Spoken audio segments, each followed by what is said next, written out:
მოდი ზურგელი ვითამაშოთ. არ მინდა შენთან თამაში.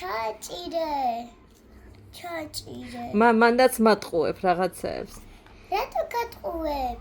უბრალოდ ვამბობ ამას არ დააჭირე, იმიტომ რომ მე ძიმეა. ეხლა ჭინჭყლობ.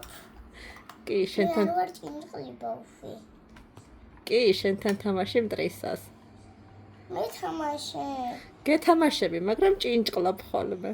კარგო, აღარ ვჭინჭყლობ.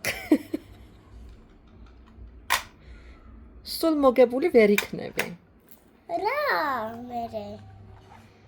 მე ჩხუბობ. რატომ რა? ხო, რატო ჩხუბობ? რა? ისე გაიკვირვებს ახლა, ვითომ მე ჩხუბობ ხოლმე. რა? ვითამაშოთ? ოღონდ სამართლიანად. კარგო. პირდები? პირდები. კაი.